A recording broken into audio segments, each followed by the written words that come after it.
Bonjour à toutes et tous, bienvenue à cet événement organisé par l'opérateur de compétences Atlas dédié à l'impact de la transition écologique sur les secteurs et les métiers du périmètre de l'OPCO. Un webinaire qui s'inscrit dans le cadre de la semaine Atlas de la transition écologique. Première semaine Atlas dédiée à ce sujet, avec 19 événements qui ont été organisés dans toute la France sur le sujet, webinaire, ateliers, présentiels, et ça s'inscrit naturellement dans le cadre de la semaine européenne du développement durable qui se poursuit. Pour ouvrir cet événement, je suis avec deux interlocuteurs d'Atlas, Mohamed Fofana, Erika Gobert. Mohamed Fofana, bonjour. Bonjour Nicolas. Quelques mots pour vous présenter? Alors je suis Mohamed Fofana, chef de projet prospective chez Atlas, et dans le cadre de mes missions, j'accompagne les branches professionnelles dans la réalisation de leurs études prospectives. Merci Mohamed, et je suis également avec Erika Gobert. Bonjour. Bonjour Nicolas. Alors quelques mots pour vous présenter et pour présenter aussi le périmètre de vos missions, Erika. Oui, tout à fait. Bonjour, Erika Gobert. Donc, je suis référente sur tous les sujets transition écologique et RSE pour le compte d'Atlas. J'interviens donc pour le compte de l'ensemble des directions qui constituent l'OPCO. Il y a une nouvelle mission qui est dévolue aux 11 opérateurs de compétences, mission liée à la transition écologique. De quoi s'agit-il? Tout à fait. Donc en fait, depuis la loi Climat et Résilience du 22 août 2021, les OPCO ont pour mission d'accompagner les entreprises en matière de développement durable. Mission qui, somme toute, était assez large, mais on reste bien sur un périmètre emploi-formation dans l'accompagnement de nos entreprises. Depuis cette loi Climat et Résilience, de quelle manière Atlas s'est engagé sur le sujet? Alors notre premier engagement, c'est effectivement d'être en capacité de sensibiliser et d'accompagner l'ensemble de nos entreprises sur le sujet. Et donc du coup, de proposer un accompagnement, quel que soit le degré de maturité des entreprises. Qu'est-ce que ça a produit à ce stade, ces différents engagements? Alors on a produit une première offre de service dans laquelle on va retrouver un autodiagnostic RH de la transition écologique. Et à ce jour, 1500 autodiagnostics ont été dispensés. Plus de 5000 salariés ont été sensibilisés au travers uniquement du catalogue de formation Atlas, parce qu'on a bien d'autres formations par ailleurs. Et c'est la fresque du climat, pour illustrer, qui remporte un franc succès. Alors autodiagnostic, sensibilisation, d'autres actions? Oui, tout à fait. On a également été à la rencontre de nouveaux partenaires. On a des partenaires historiques tels que le ministère de l'Emploi et de la Formation, mais on a découvert d'autres partenaires comme BPI France, l'ADEME, avec qui on a tissé des liens de proximité, avec qui on continue à travailler, qui interviennent en expertise à nos côtés, et puis également le ministère en charge de la transition écologique, en toute logique. Alors, petit retour sur votre offre de service, comment se décline-t-elle aujourd'hui ? Alors nous avons effectivement une offre de service en 3 blocs à ce stade, plutôt un bloc sensibilisation, donc dans lequel on va retrouver tout ce qui va être autodiagnostic RH de la transition écologique, mais également des actions de sensibilisation. Je vous ai cité la fresque du climat, mais on a également la fresque de la biodiversité, la fresque du numérique, et on a des actions beaucoup plus axées métiers, telles que comment mettre en œuvre une politique d'achat durable, ou encore comment impulser un événement éco-conçu. Donc voilà, quelques formations de sensibilisation qui sont dans notre catalogue Campus Atlas. Et en fonction de la maturité de l'entreprise, nous renvoyons vers le partenaire BPI ou ADEME qui d'un côté permettent de bénéficier de diagnostics spécifiques, des bilans carbone pour n'en citer qu'un exemple, et de l'autre côté on a une approche plutôt sectorielle avec des aides financières dédiées du côté de l'ADEME pour tout ce qui va être expertise, financement de l'expertise, du conseil amont. Je le souligne, ces expertises sont très souvent apportées d'ailleurs par les bureaux d'études qu'on accompagne par ailleurs sur les sujets emploi-formation. Alors ça c'est la première étape.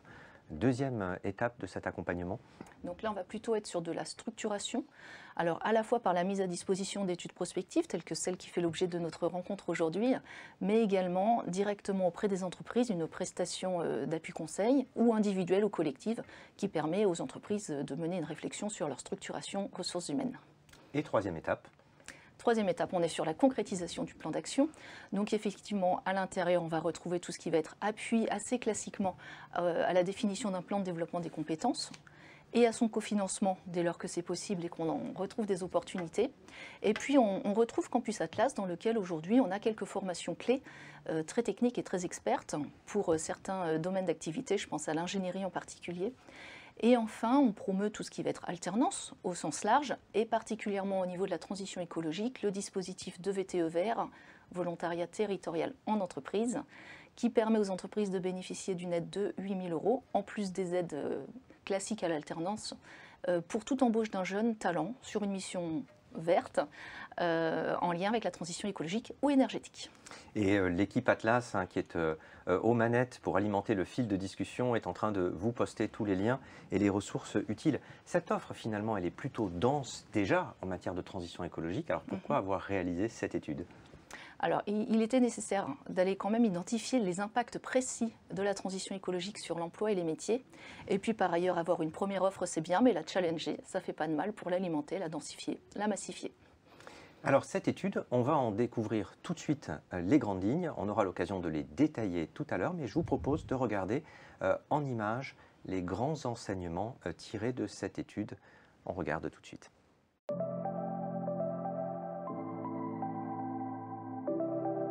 Quel est l'impact de la transition écologique pour les secteurs des services financiers et du conseil? Quelles actions mener pour adapter les métiers, les compétences et les offres de formation? Atlas répond à toutes ces questions avec une étude dédiée à ces sujets pour les secteurs de ces branches. La transition écologique, c'est quoi? C'est l'évolution vers un nouveau modèle économique et social, un modèle de développement durable pour renouveler nos façons de consommer, produire et travailler pour répondre aux grands enjeux environnementaux. Dans cette étude, 4 thématiques sont développées. La première thématique, le climat, qui regroupe les facteurs intervenant sur le long terme, comme les événements météorologiques extrêmes de plus en plus fréquents ou l'augmentation des émissions de gaz à effet de serre, qui doivent être limitées. La deuxième thématique, l'énergie, avec ses enjeux sociétaux et économiques, comme la baisse de la consommation, l'usage des énergies fossiles ou encore le développement des énergies décarbonées en remplacement des énergies fossiles. La troisième thématique, la pollution, avec 2 enjeux majeurs, la réduction des déchets et le développement de l'économie circulaire. La quatrième thématique, la gestion des ressources et de la biodiversité, avec des enjeux sur les pratiques de consommation et les stratégies d'investissement. Question importante, quels sont les secteurs les plus fortement impactés par la transition écologique ? La transition écologique a un impact significatif sur les 13 branches professionnelles Atlas, avec environ 50% de salariés impactés et plus de 60 métiers impactés, tous secteurs confondus. Dans l'étude Atlas, 8 secteurs d'activité ont été identifiés et chacun fait l'objet d'une fiche synthétique avec une analyse des enjeux et des impacts et des pistes d'action pour y répondre.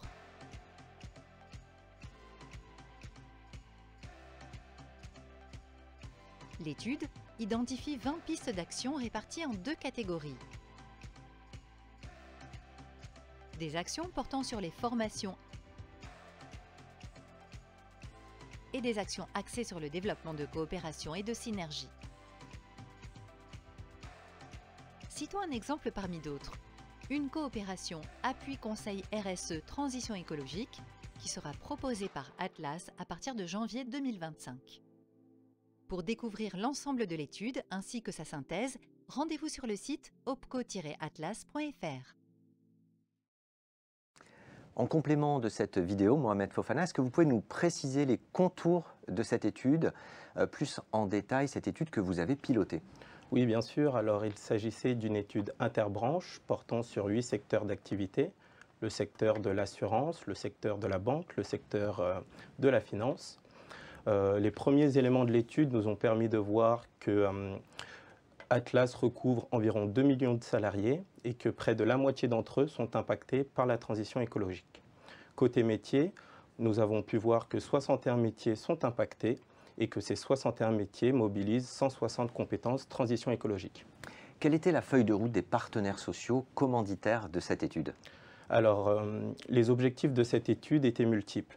Premièrement, analyser l'impact de la transition écologique sur les entreprises, sur les métiers et sur les compétences. Deuxièmement, il s'agissait de recenser l'offre de formation certifiante ou non certifiante existante sur la transition écologique et par la même occasion, analyser l'offre de services Atlas. Et pour finir, il s'agissait d'identifier des pistes d'action opérationnelles pour les 8 secteurs étudiés. Merci. Alors, vous allez nous présenter l'étude en 3 temps. Un premier temps, le cadrage du sujet, de quoi parle-t-on? Second temps, les impacts sur les secteurs, quelques secteurs en particulier, et sur les métiers des entreprises du périmètre Atlas. Et troisième temps, les préconisations de l'étude en matière d'action de formation et de préconisation.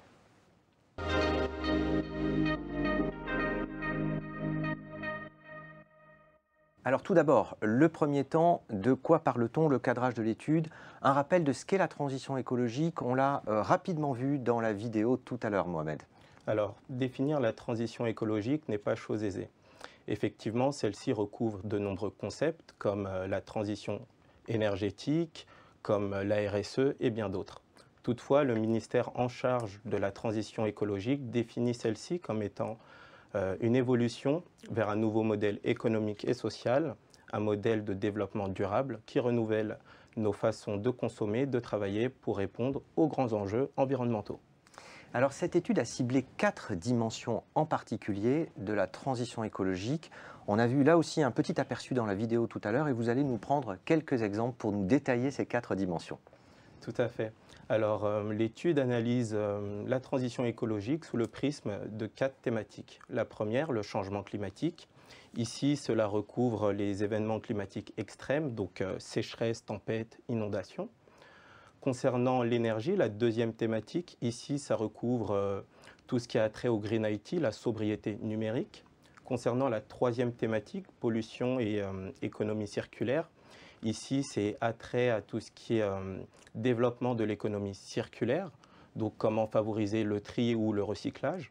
Et pour finir, la quatrième thématique, ressources et biodiversité, donc là, c'était attrait au développement et à l'optimisation des ressources. Donc là, c'était plutôt repenser les offres alimentaires, par exemple, dans le secteur de l'événementiel. Merci Mohamed. Erika, on vous retrouvera tout à l'heure. Pendant tout ce webinaire, chers participants, vous pourrez poster vos contributions, vos questions, bien sûr, sur le fil de discussion. Je m'efforcerai de les relayer au maximum et l'équipe Atlas continuera à vous partager un certain nombre d'informations, de liens. Si vous-même vous avez des ressources à partager, des liens, n'hésitez pas à les poster.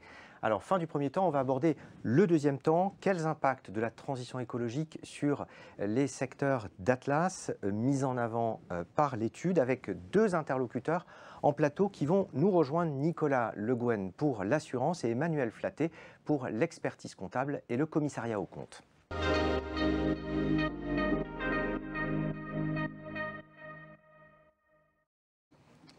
Voilà, on va faire un focus avec nos intervenants, 2 intervenants en plateau, 2 intervenants à distance sur la manière dont ils sont impactés dans leurs entreprises respectives par la transition écologique. Et on va faire un petit tour de table pour les présenter en commençant par vous, Nicolas Le Guen. Bonjour. Bonjour.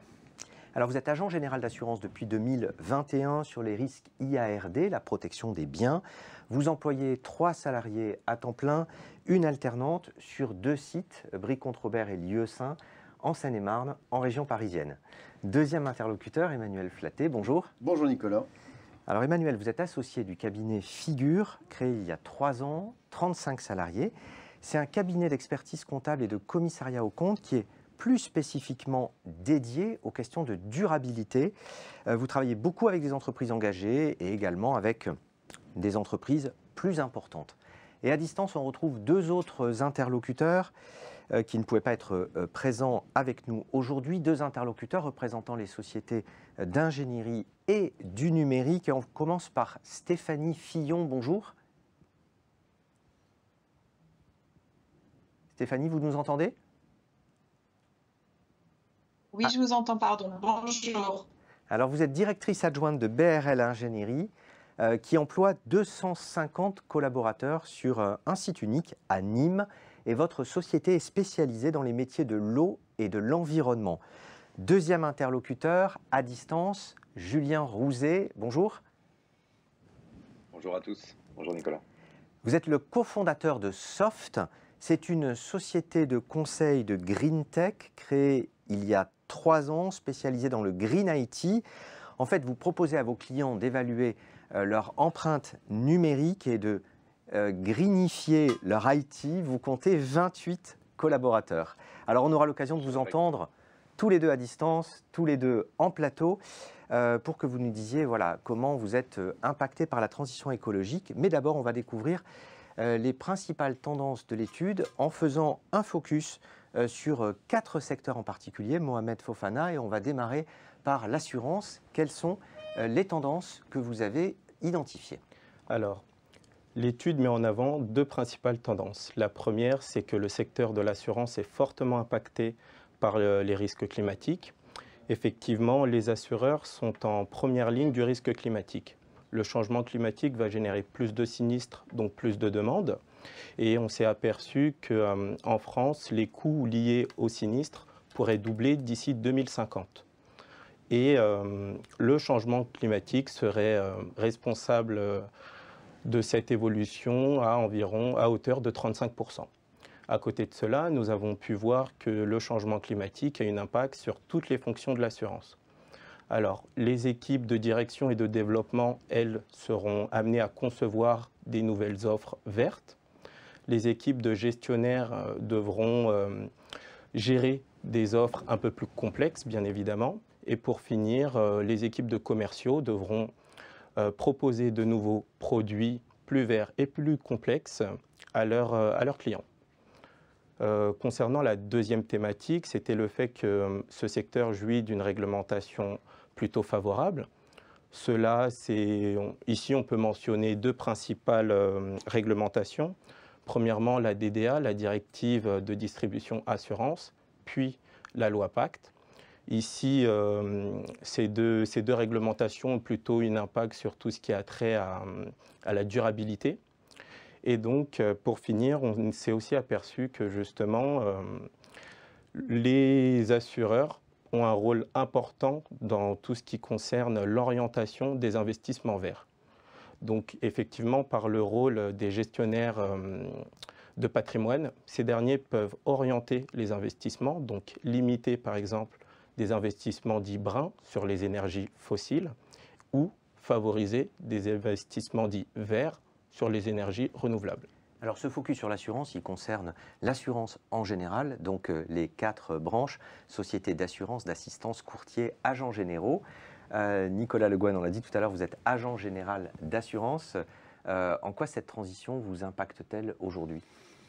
Alors, pour reprendre ce que disait Mohamed, aujourd'hui elle nous impacte en agence tout le temps. Il suffit d'allumer les informations, vous avez des nouvelles sur toutes les catastrophes naturelles qui nous impactent au quotidien depuis, j'allais dire, la mise en place de nos contrats dans le conseil jusqu'à les règlements de sinistres pour nos collaborateurs. C'est vraiment du quotidien, donc il nous faut accompagner nos clients du point de vue pédagogique, d'autant que, Mohamed le disait également, ces sinistres-là vont augmenter de 50% vont doubler d'ici 2050.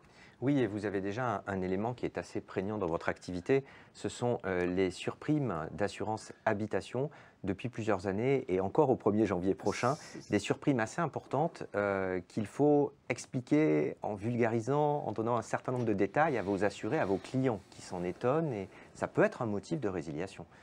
Alors, c'est un sujet prégnant pour nous, distributeur d'assurance, mais c'est un sujet prégnant pour tout le monde, pour les clients tant particuliers que professionnels, puisqu'en effet, on est sur le principe de la mutualisation. Les primes payées par tous servent tout simplement à payer les capitaux de nos clients sinistrés. En parlant d'actualité, dès le 1er janvier 2005, les primes les surprimes 2025, oui, pardon, les surprimes catastrophes naturelles vont augmenter de 8 points sur tout ce qui est dommages aux biens et de 3 points sur tout ce qui est auto. Oui, ce qui nécessite forcément, on en parlera tout à l'heure, de sensibiliser aussi fortement les collaborateurs à cette transition écologique, à ses impacts, pour qu'ils s'approprient un certain nombre de données clés. Deuxième secteur, Mohamed Fofana, c'est celui de l'expertise comptable et du commissariat aux comptes. Là encore, vous avez retenu 2 tendances fortes. Tout à fait. Alors, pour le secteur de l'expertise comptable, l'étude a mis en avant 2 principales tendances. La première, c'est l'extension à la certification concernant l'extra-financier. Alors, les certifications extra-financières sont en plein essor. On peut citer ici la loi sur la taxonomie en 2020, la taxonomie verte, mais aussi on peut noter la CSRD, donc la directive environnementale des entreprises, la directive de reporting environnemental des entreprises. Ces deux réglementations vont avoir un impact fort sur le travail des commissaires aux comptes. Effectivement, cela va modifier leur travail de 3 façons. La première, c'est que ces derniers vont devoir élargir leurs compétences sur les données extra-financières. La deuxième, c'est que ces derniers vont devoir établir des indicateurs de performance sociale et environnementale. Et la troisième, c'est que ces derniers vont devoir certifier et vérifier toutes les données extra-financières. Donc ça, c'est la première tendance. Et il y a une deuxième tendance, c'est la transition écologique. On va l'apercevoir à l'écran comme moteur de transformation des entreprises. Tout à fait. Alors nous venons de voir que les réglementations ont un impact sur les commissaires aux comptes. Maintenant, nous pouvons voir que celle-ci a également un impact sur le travail des experts comptables. Effectivement, ces derniers vont devoir accompagner leurs entreprises, enfin les entreprises à la réalisation de rapports extra-financiers. Ils devront les sensibiliser et former les entreprises quant aux principes et aux avantages du développement durable. Côté entreprise, ces dernières vont devoir modifier leur business model pour devenir plus résilientes face aux défis de la transition écologique. Pour ce faire, elles vont devoir travailler un peu plus de concert avec les experts comptables sur tout ce qui concerne en fait la mise en œuvre de stratégies RSE au sein de leur boîte. Merci Mohamed. Alors on a une question d'un participant qui portait sur les métiers émergents. On va y venir effectivement, comme c'est dit dans le fil de discussion, on va y venir tout à l'heure en faisant un focus plus particulièrement sur les métiers qui sont impactés, sur de nouvelles certifications, et on verra aussi avec nos interlocuteurs comment eux-mêmes peut-être recrutent différemment ou développent les compétences, de nouvelles compétences de leurs collaborateurs. Emmanuel Flatté, par rapport à ce qui a été dit dans l'étude, quels sont les impacts sur votre entreprise, sur les entreprises de la branche expert comptable commissaire aux comptes en général? Est-ce que vous vous retrouvez dans ces constats? Est-ce que ça fait assez écho à ce que vous vivez? Alors je ne peux évidemment que confirmer ce que disait Mohamed et les conclusions de l'étude qui sont aujourd'hui de plus en plus visibles dans les cabinets d'expertise comptable et de commissariat aux comptes. Très concrètement, ça se traduit par des demandes très significatives des entreprises, croissantes en tous les cas, d'accompagnement autour de sujets très diversifiés. Le bilan carbone, qui est un incontournable de la transition écologique, la labellisation, qui est aussi une démarche qui est souvent une des premières étapes sur le chemin de la transition. Également les financements, qui fait aussi partie du périmètre naturel des experts comptables, aider les entreprises à financer leur transition et à bénéficier de l'ensemble des aides éparses, diverses, qui peuvent exister à tous les niveaux.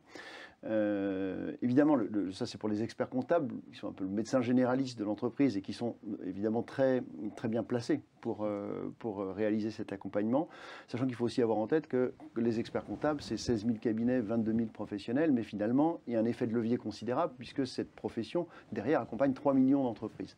Donc finalement, quand les experts comptables font leur transition, par effet de levier, par ricochet, c'est 3 millions d'entreprises derrière qui vont potentiellement plus facilement la faire. Donc ça, c'est extrêmement important de l'avoir en tête. Oui, d'autant qu'on dit souvent que les experts comptables sont les premiers RH dans des entreprises qui ne disposent pas forcément de petite taille d'un responsable des ressources humaines. Vous m'aviez dit en préparant cet échange qu'il y avait aussi un élément assez marquant, c'est que finalement, pour beaucoup d'entreprises d'une certaine taille, la CSRD, cette réglementation, focaliser aujourd'hui un peu toutes les attentions, parfois d'ailleurs au détriment d'autres sujets. La CSRD, pour les entreprises qui sont soumises, donc plutôt des grosses PME, des ETI, c'est un défi. C'est un défi, le calendrier d'application est court, la marche est haute, et donc effectivement, les entreprises qui démarrent ces projets se rendent assez vite compte que ça va être un travail de fond et un travail de longue haleine qui va mobiliser à peu près la totalité des fonctions de l'entreprise. Et donc c'est vrai qu'en ce moment, pour celles qui sont soumises, c'est un peu la priorité numéro 1. Voilà. Alors après, la CSRD n'est pas étrangère à la transition écologique, elle n'est pas étrangère à la politique RSE, au contraire, elle la catalyse, elle la structure, elle l'accélère. Mais effectivement, la CSRD est un driver extrêmement sensible en ce moment sur le marché, compte tenu des échéances proches. Un dernier mot, vous vous êtes positionné résolument sur la durabilité. Quel est l'effet, selon vous, de la transition écologique sur le business, l'activité des cabinets d'expertise comptable? Alors effectivement, nous on a fait le choix dès la création du cabinet de mettre la durabilité au cœur de notre activité. La durabilité, les cabinets en général sont en train de se saisir progressivement de la durabilité et ça va être évidemment un accélérateur en termes de développement des cabinets. Les cabinets se développent, la profession se développe, c'est une filière qui se porte plutôt bien, qui recrute régulièrement et elle va continuer à le faire et elle va le faire notamment effectivement porter par l'ensemble de ces nouvelles missions. L'expert comptable était déjà un tiers de confiance reconnu. Je pense qu'il y a toutes les chances qu'il devienne un acteur de la transition écologique, s'il se saisit du sujet. Et ça, c'est plutôt une bonne nouvelle, à la fois pour la profession et pour les entreprises qui vont être accompagnées, je pense. Merci. Troisième focus sectoriel, Mohamed, l'ingénierie. C'est ça. Alors l'étude a pu mettre en avant deux principales tendances concernant ce secteur. La première, c'est que ce secteur est au cœur de la décarbonation de l'énergie.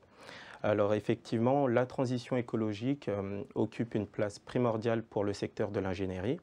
Cela s'opère aujourd'hui par le fait que les ingénieurs sont de plus en plus appelés à créer de nouveaux procédés, de nouvelles technologies, de nouvelles industries. Donc là, on peut citer bien évidemment l'augmentation des projets à énergie renouvelable, donc tout ce qui a trait au photovoltaïque par exemple ou la biomasse. Ceci a été accompagné aussi d'un cadre réglementaire favorable. Ici, on peut en citer deux. On peut citer la stratégie nationale bas carbone ou encore la programmation pluriannuelle de l'énergie. Concernant la deuxième tendance de l'étude, c'est le fait que la biodiversité est un sujet très étudié.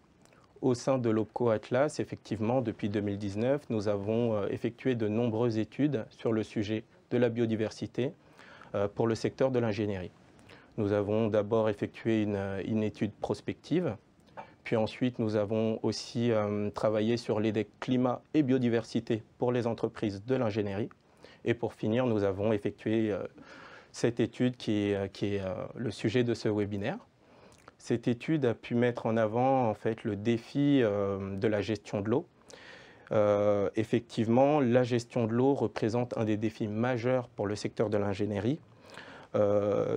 Tout ceci concerne en fait tout ce qui a trait à la réutilisation des eaux usées, par exemple, à l'optimisation de la gestion de l'eau et bien évidemment à l'amélioration des réseaux de transport de l'eau qui est touché par le vieillissement des infrastructures aujourd'hui. Alors, on va demander à Stéphanie Fillon à distance, BRL Ingénierie, 250 collaborateurs à Nîmes, comment cette étude, elle met en avant un certain nombre d'impacts.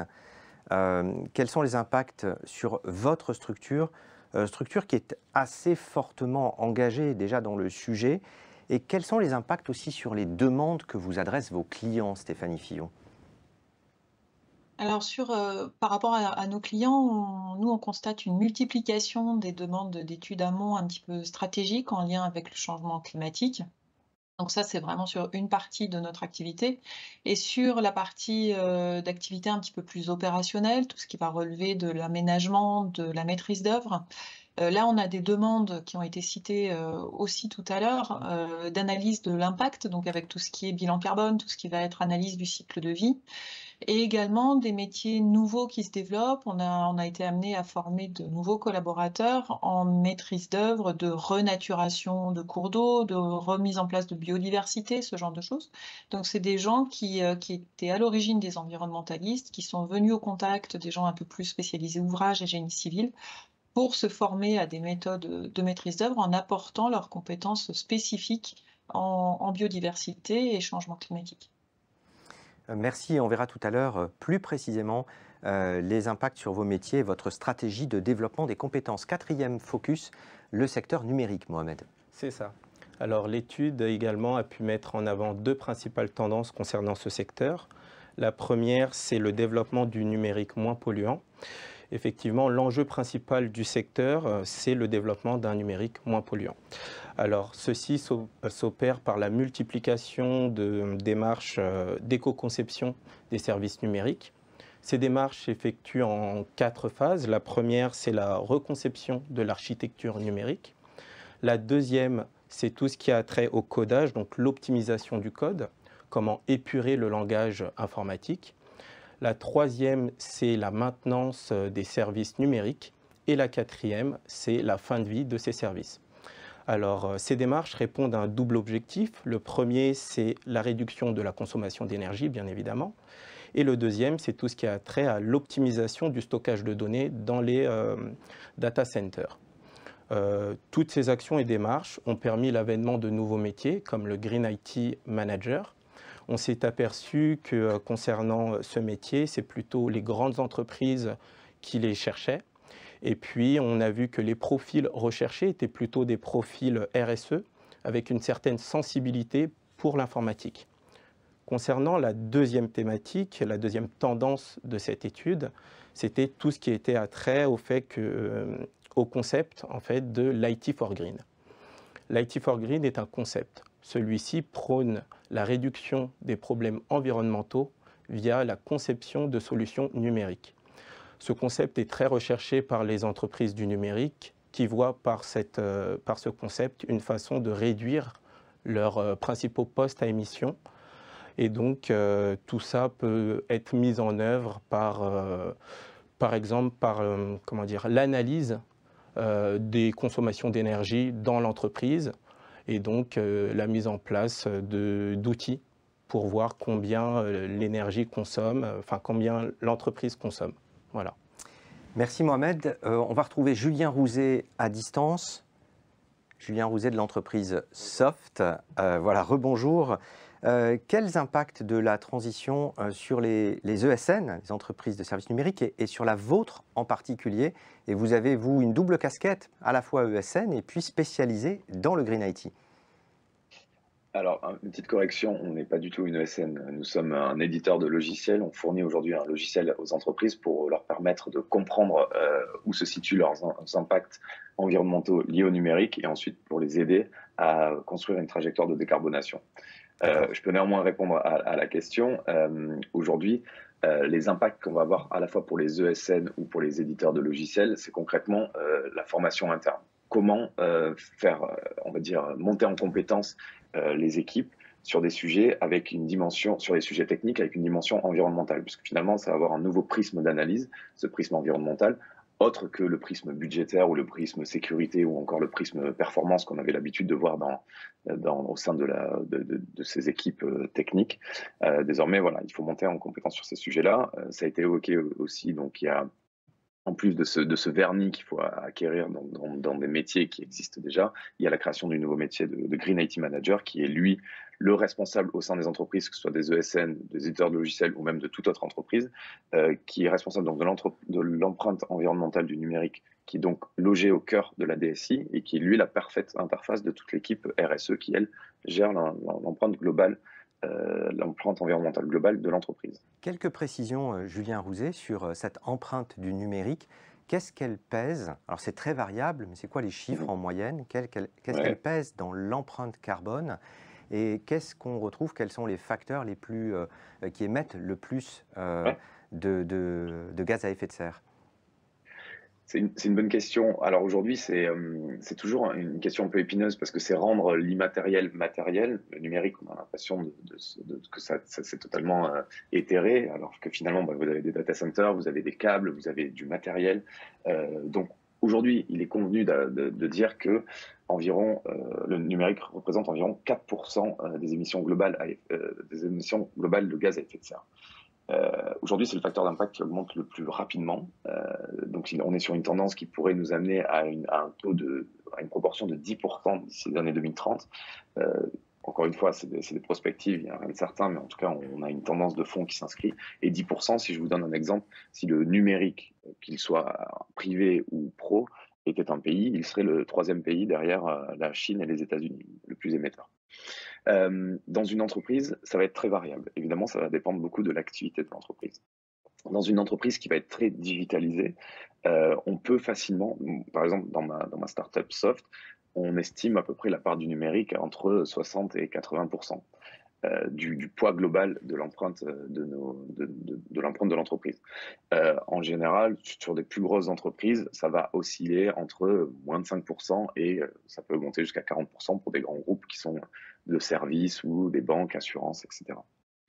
Donc voilà, il y a de vrais enjeux et au sein du numérique même, ce qui va beaucoup peser dans la balance, notamment dans des pays comme la France où finalement l'énergie va être très décarbonée parce qu'alimentée par le nucléaire, ça va être beaucoup lié à la fabrication du matériel finalement. Donc par exemple un téléphone, c'est plus de 70 kg de matières premières à l'extraction, au traitement. C'est aussi donc beaucoup de machines qui vont venir excaver de la terre, de la roche. Ensuite, ça va être travaillé avec des produits chimiques et beaucoup d'eau. Donc, c'est un processus de fabrication qui est extrêmement coûteux. Donc, la fabrication du matériel est très importante. C'est pour ça qu'on recommande généralement de prolonger la durée de vie de notre matériel et de ne pas céder le plus souvent possible à l'obsolescence psychologique. Oui, c'est ça. Il y a tout un tas de questions à se poser pour toutes les entreprises qui veulent déjà établir leur bilan carbone du numérique et se questionner sur les différents aspects que vous avez cités. Alors, on a vu les impacts sur les 4 secteurs. Maintenant, on va voir les impacts sur les métiers et les compétences, Mohamed. Et on redémarre notre petit tour d'horizon avec l'assurance. Quels sont les principaux impacts que vous avez identifiés? Alors, concernant l'assurance, nous avons pu... vous allez normalement voir apparaître une cartographie que nous avons réalisée. Donc, effectivement, c'est une cartographie des métiers où vous pouvez voir les besoins en compétences transition écologique sur les principaux métiers du secteur. En bleu, ce sont les métiers qui auront plutôt besoin de compétences métiers. Donc ici, on peut prendre le cas du data scientist. Il sera attendu des compétences en modélisation. Effectivement, l'augmentation des catastrophes naturelles va pousser ces derniers à devoir utiliser un peu plus le big data. Et cela pour 2 raisons. La première, c'est détecter les problèmes potentiels, tout ce qui a trait à la pollution, par exemple, ou les risques climatiques. La deuxième, c'est modéliser les nouveaux risques climatiques. Oui. Donc ça, c'est pour effectivement les métiers qu'on voit apparaître en bleu. Fort besoin d'expertise. Deuxième catégorie de métiers que vous avez pu identifier et on va les voir apparaître à l'écran. C'est ça. Alors, concernant les métiers en vert clair, ceux-ci ont besoin en fait d'une vision systémique en matière de transition écologique. Ici, on peut prendre le cas du gestionnaire portefeuille finance ou gestionnaire sinistre. Ces derniers auront besoin en fait de plus de visibilité et de vision transdisciplinaire pour mieux comprendre en fait l'origine des problématiques de leurs clients. Et enfin, 3e catégorie de métiers, vert foncé, qu'on voit également apparaître à l'écran. C'est ça. Alors, concernant les métiers en vert foncé, ce sont ceux qui ont besoin d'une vision globale des enjeux transition écologique. Donc ce sont les enjeux écologiques, économiques, sociétaux, géopolitiques liés à la transition écologique. Ici, on peut prendre le cas des actuaires. Effectivement, ces derniers vont devoir travailler très étroitement avec des experts environnementaux, car le changement climatique va rendre obsolète en fait toutes leurs prévisions antérieures concernant le climat. Voilà. Merci. Alors Nicolas Le Guen, quels impacts sur les métiers mais aussi sur les compétences des collaborateurs? De quelle manière vous essayez de favoriser l'appropriation des enjeux de la transition écologique? Alors nous, nos métiers déjà dans une agence d'assurance se retrouvent justement dans le conseiller en assurance qui a besoin aujourd'hui d'avoir des compétences en termes de prévention. Pour avoir cette meilleure compétence en termes de prévention, il doit aussi pouvoir comprendre et analyser tout son environnement. C'est vrai que pour ça, alors ce que j'ai fait moi en interne, c'est que j'ai décidé de partir et de les baigner dans tout ce qui est transition écologique. J'ai opté pour une labellisation qui est le label engagé RSE au niveau de l'AFNOR. Ils le vivent comme ça au quotidien, mais c'est vrai qu'on a besoin également d'accompagnement sur tout un aspect de formation, essentiellement à la prévention. Merci beaucoup. Alors il y a une remarque d'un participant qui nous dit qu'il pourrait être intéressant de se rapprocher des transitions pro afin de faire connaître les métiers à forte perspective qui ont un impact lié à la transition écologique. Objectif, permettre la valorisation et l'accès vers ces métiers. On peut signaler que France Compétences, en lien avec le répertoire national des certifications professionnelles, le RNCP, a un projet de taguer les formations, les certifications qui sont en lien avec la transition écologique et qui permettront d'orienter peut-être un peu plus facilement ceux qui veulent aller vers ce type de formation. Deuxième focus métier, Mohamed, sur l'expertise comptable et le commissariat aux comptes. Effectivement, nous avons effectué aussi une cartographie, une vue d'ensemble des besoins en compétences transition écologique pour ce secteur. Alors en bleu, ce sont les métiers ayant besoin d'une expertise métier. Ici, on peut prendre le cas du contrôleur de gestion. Il sera attendu d'eux des compétences en contrôle de gestion environnementale. Cet aspect sera quelque chose de très important pour ces derniers. Il est aussi attendu d'eux des compétences concernant la CSRD. Nous l'avons vu tout à l'heure, effectivement la CSRD impacte leur secteur. Concernant les métiers en vert clair, donc ceux ayant besoin d'une vision systémique des enjeux de transition écologique, ici concernant le collaborateur comptable ou le chargé des affaires sociales, ils auront besoin de formation concernant la sensibilisation au concept de la transition écologique. Ici, c'est pour mieux comprendre tout simplement l'origine des problématiques de leurs clients. Alors, on peut passer sur les autres. Alors, en vert foncé, ce sont les métiers ayant besoin d'une vision globale des enjeux de transition écologique. Ici, on peut parler du responsable centre-profit. Effectivement, ils auront besoin d'une meilleure visibilité, une meilleure vision concernant cela, car aujourd'hui, les formations initiales sont trop axées sur tout ce qui est en fait l'expertise métier. Et donc, il faudra les amener à être plus à même de pouvoir relever le défi de la transition écologique. Oui, c'est ça, parce que sur ces aspects aujourd'hui, c'est plus du recours à l'externe de référents. Donc, il y a un vrai sujet de formation aussi initiale et continue dont on pourra parler tout à l'heure. Alors, quels impacts plus précisément, Emmanuel Flatté, sur vos métiers? Et les impacts, ils peuvent se voir de différentes façons. On peut recruter des profils différents, on en parlera peut-être tout à l'heure, mais déjà sur le champ de compétences qui est requis avec cette transition écologique, qu'est-ce qui change? Quelques illustrations peut-être à nous partager? Effectivement, le champ de compétences à adresser pour les cabinets d'audit et d'expertise comptable s'élargit considérablement. Et là encore, je partage tout à fait les constats qui sont faits dans cette étude. Il y a évidemment une réglementation extrêmement abondante qui nous vient notamment de l'Europe. On parlait de la taxonomie, de la CSRD. Donc en fait, c'est quand même des dispositifs, des règlements qui sont complexes, qui sont lourds, qui sont mouvants, sur lesquels on est très attendu par nos clients qui ont besoin d'un accompagnement sur ces sujets. Donc il y a un vrai défi d'un flux réglementaire par rapport à un flux réglementaire extrêmement dense. Et puis on a également la transition écologique, c'est aussi apprendre un nouveau paradigme.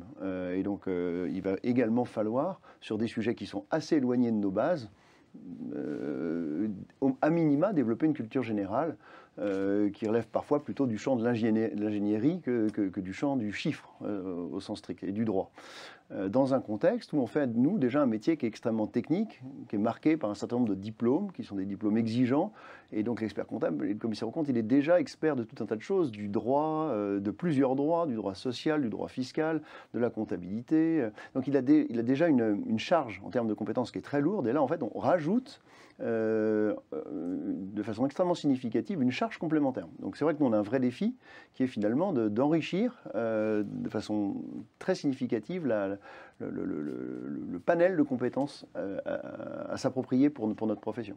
Avec une place de choix pour les commissaires aux comptes dans l'audit de durabilité lié à la CSRD et finalement un certain nombre de fonctions financières de l'entreprise qui étaient assez loin de ces thématiques de durabilité et qui, par la force des choses, aujourd'hui, y sont totalement reliés. Tout à fait. C'est un phénomène qui est très, très marquant. La RSE, aujourd'hui, elle percole, elle s'installe dans l'entreprise. La CSR2 y contribue énormément. Et c'est notamment vrai pour la fonction finance, au sens large. En fait, le directeur financier, aujourd'hui, alors que ce n'était pas forcément le cas dans beaucoup d'organisations, est devenu un acteur de premier plan sur le sujet de la transition écologique. Donc lui aussi, il doit faire sa mue. Et finalement, il l'a fait avec nous, parce que c'est aussi notre client et clairement la personne qu'on accompagne au quotidien. Est-ce que ces évolutions, est-ce que ces nouveautés réglementaires aussi vous incitent à recruter de nouveaux profils de collaborateurs ? Oui, clairement, on va aujourd'hui les filières comptables, là aussi, avec des diplômes qui sont encore très centrés sur l'acquisition des compétences historiques, et c'est très bien comme ça, n'ont pas encore forcément fait leur mue. Et donc, pour faire face à l'ensemble de ces nouvelles demandes, on va accueillir dans les cabinets des profils qui étaient présents de façon peut-être dans de très grandes structures, mais dans des cabinets plus petits moins, donc des ingénieurs, des profils généralistes, des économistes, des gens qui ont fait plutôt Sciences Po ou ce genre de formation. Et ça, c'est quand même nouveau. Et ça veut dire aussi pour toutes ces personnes qui ont ces formations, vous avez aussi votre place dans les cabinets. Donc ça, c'est quand même extrêmement intéressant. Tout ça contribue plutôt à renforcer l'attractivité de notre métier. Donc c'est quand même plutôt des bonnes nouvelles pour nos professions. Oui, ça vous positionne clairement un peu plus dans le conseil et un peu moins dans le traitement, surtout avec la facturation électronique et un certain nombre d'autres éléments par ailleurs. Troisième focus, Mohamed, quels sont les impacts métiers identifiés dans l'étude pour le secteur de l'ingénierie? Oui, alors effectivement, nous avons effectué encore une fois une vue d'ensemble des besoins de transition écologique pour les métiers de ce secteur. En bleu, ce sont les métiers ayant plutôt besoin d'une expertise métier. Là, on peut prendre le cas des spécialistes études et conception. Ces derniers auront besoin de compétences naturalistes et de compétences paysagères. Ici, c'est tout ce qui a trait, par exemple, au contournement des villes pour faire face aux défis de la gestion de l'eau. Donc, deuxième groupe de métiers en vert clair. Alors, en vert clair, ce sont ceux ayant besoin d'une vision systémique des enjeux systémiques de la transition écologique. Ici, on peut parler du data scientist. Alors, ces derniers auront besoin de formation sur l'analyse du cycle de vie. Ceci pour anticiper l'impact des équipements dès leur conception. Ce qui est intéressant ici, c'est que pour ce secteur, ce qui est demandé, c'est l'analyse du cycle de vie. Pour le data scientist, mais on l'a vu pour l'assurance, ce qui était demandé, c'était des compétences en data et en modélisation. Troisième groupe de métiers. Alors, c'est les métiers en vert foncé. Donc là, ce sont ceux ayant besoin d'une vision globale des enjeux. Ici, on peut prendre l'AMO programmiste, par exemple. Ces derniers auront besoin d'une vision globale pour légitimer leurs propositions, mais aussi pour prendre les meilleures décisions afin de réussir au mieux le défi de la transition écologique. Ceci par leur rôle charnière dans la vie d'un projet. AMO, assistance à la maîtrise d'œuvre. C'est ça. Stéphanie Fillon, qu'on retrouve à nouveau à distance. Quelles sont les compétences attendues? Peut-être votre commentaire déjà sur ces éléments qui sont mis en avant et sur votre entreprise BRL Ingénierie et la manière dont vous-même vous êtes impacté par ces évolutions métiers. Mais je pense que nous, on se retrouve complètement dans cette étude, dans les besoins qui ressortent de la part de nos clients. Au niveau des compétences, on était jusqu'à il y a 5-6 ans vraiment axé sur le recrutement de gens très techniques, très pointus dans leur métier, de l'eau, de l'environnement, de l'aménagement. Aujourd'hui, c'est toujours le cas. Par contre, on va mettre un accent beaucoup plus important sur la recherche de soft skills et donc de capacité à collaborer pour les différents collaborateurs de BRLI, donc des gens qui vont être capables de travailler en groupe, d'apporter leur expertise, d'accepter une vision différente, de se former à des enjeux qui n'étaient pas de base dans leur expertise, donc d'ajouter des briques. Et ça passe non seulement par des recrutements différents, mais également par une organisation différente de l'entreprise avec un décloisonnement de nos différents services. D'ailleurs, aujourd'hui, on n'a plus de services, on n'a plus de BU. On travaille par équipe métier. On demande aux personnes chez nous d'avoir au moins 2 compétences et de travailler en transversalité. Donc, on essaye vraiment de désiloter aussi bien au niveau des compétences que de l'organisation. Voilà, pour une vision beaucoup plus globale et holistique des choses. Merci pour ces éléments. Quatrième focus, le numérique. C'est ça. Alors nous avons effectué un focus sur le numérique. Ici en bleu, ce sont les métiers ayant plutôt besoin d'une expertise métier. On peut prendre le cas du développeur. Ces derniers auront besoin de compétences concernant l'analyse des données environnementales, mais aussi des compétences en éco-conception des systèmes informatiques. Ceci pour imaginer de nouvelles solutions permettant de contribuer à la préservation de l'environnement. Donc, deuxième groupe de métiers en vert clair. Alors là, on a le chef de projet en vert clair, donc il a un besoin de vision systémique. Ici, c'est un besoin de formation en éco-conception, c'est-à-dire la prise en compte de l'environnement à chaque étape du projet qu'il aura. Et enfin, troisième groupe de métiers. Ici, on a le responsable centre profit, donc il est attendu des compétences et un besoin en vision globale des enjeux. Donc ici, ce sera pour légitimer encore une fois leurs propositions et aussi pour prendre les meilleures décisions pour réussir au mieux le défi de la transition écologique. Alors, Focus Entreprise avec Julien Rouzet, que l'on retrouve à distance. Quels sont, Julien Rouzet, les impacts métiers dans votre entreprise Soft? Donc merci pour la cartographie, c'est toujours intéressant de voir ces résultats. Le métier évolue évidemment. Donc nous, par exemple, ayant une ADN dont notre métier, c'est vraiment la réduction d'empreinte environnementale du numérique des entreprises. Donc on se doit aussi de ne pas respecter l'adage du cordonnier le plus mal chaussé. Donc ça veut dire quoi? Ça veut dire que pour les métiers en interne, notamment les métiers techniques et les métiers produits, on va faire des formations régulières sur de l'éco-conception, comme ça a été mentionné, sur aussi de l'acculturation, sur tout ce qui est risque climat, sur les fondamentaux du dérèglement climatique, sur qu'est-ce que ça veut dire les kilos de CO2, qu'est-ce que ça veut dire les ACV dont on parlait, les analyses de cycle de vie. Donc c'est beaucoup d'efforts qui est mis sur une acculturation, sur une évangélisation et aussi donc sur des compétences plus techniques sur comment je dois faire mon métier de développeur, d'architecte, de DevOps, de gestionnaire d'infrastructure avec ce prisme environnemental. Oui, alors ça, c'est en interne. Et puis, vous adressez aussi sur le Green IT toutes les demandes des entreprises clientes. Et ces demandes-là, elles évoluent comment? Alors, ça évolue très rapidement. On va se confronter un peu aux mêmes problématiques, c'est-à-dire des personnes qui sont installées dans des directions techniques, qui vont avoir donc ces rôles d'architecte, de développeur, etc., et qui vont devoir comprendre le prisme environnemental au sein de leur activité quotidienne. Donc ça veut dire qu'on va devoir former, faire comprendre, acculturer, évangéliser sur ces notions de règlement climatique, sur cette notion d'impact du numérique sur la planète finalement. Donc ça nous demande beaucoup de voilà, on va dire de pédagogie à la fois dans la conduite de nos missions, dans notre outil, pour que les utilisateurs comprennent quels sont vraiment les impacts de leur activité au quotidien à travers le numérique.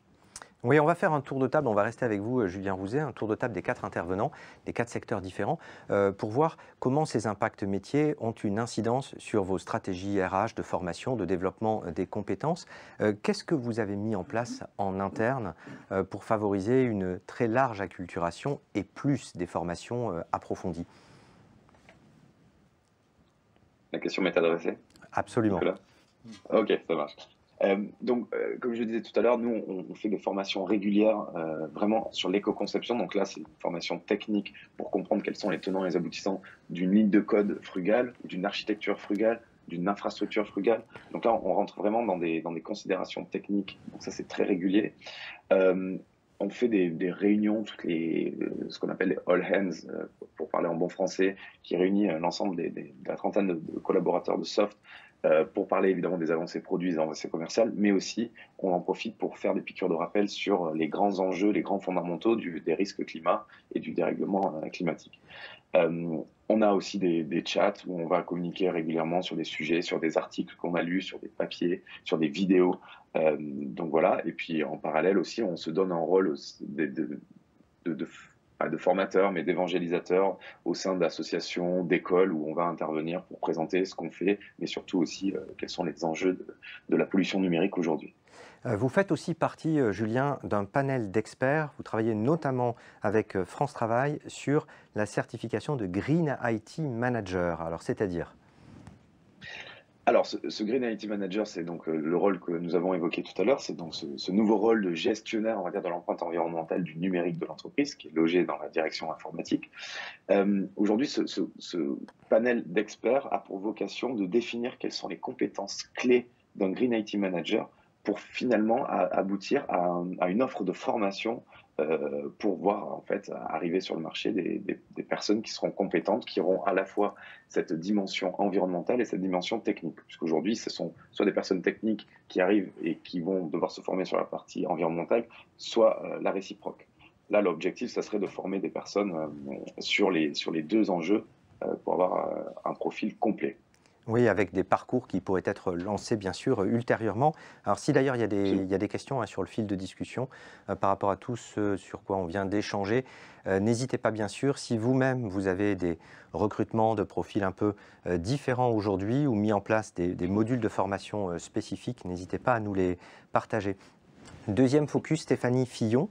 Alors, vous avez, vous, dans votre secteur, l'ingénierie, avec BRLI, souhaitez en interne former très largement vos collaborateurs, aller vers un décloisonnement encore plus important des services avec une sensibilisation assez large et des modalités assez atypiques et sur la durée. Expliquez-nous. Oui, tout à fait. En fait, on est une société de 250 personnes qui travaillent dans l'eau et l'environnement, et il y a encore 3 ans, les gens n'avaient pas conscience qu'en travaillant ensemble, on avait vraiment toutes les réponses à apporter aux problématiques de changement climatique.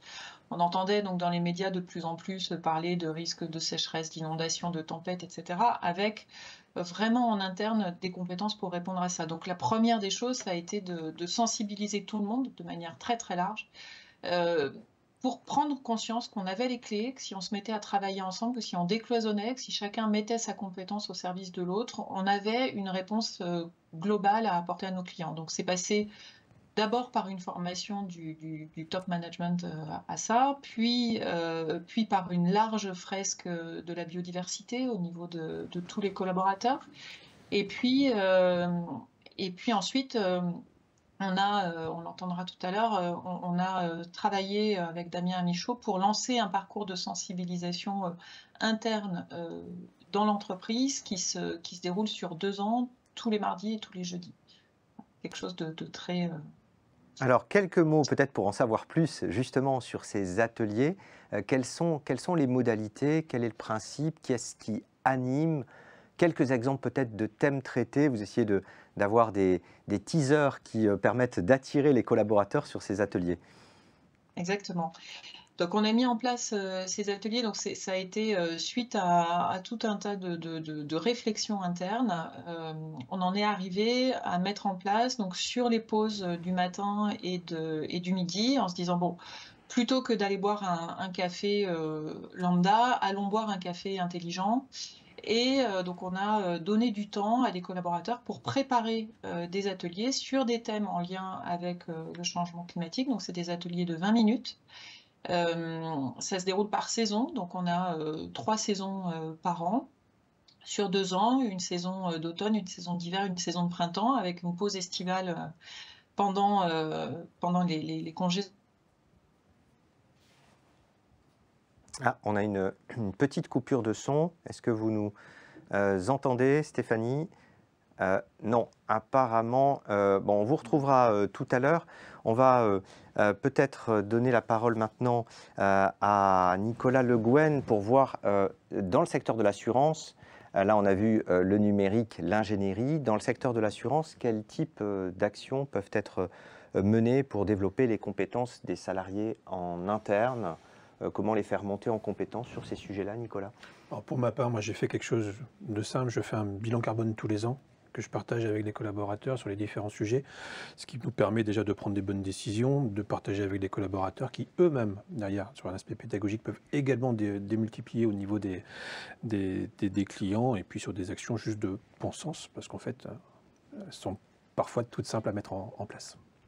Quelques exemples de ce que vous avez fait, parce que pour le coup, vous avez entrepris une action de décarbonation qui touche énormément d'aspects pour une petite structure avec 3 salariés, une alternante.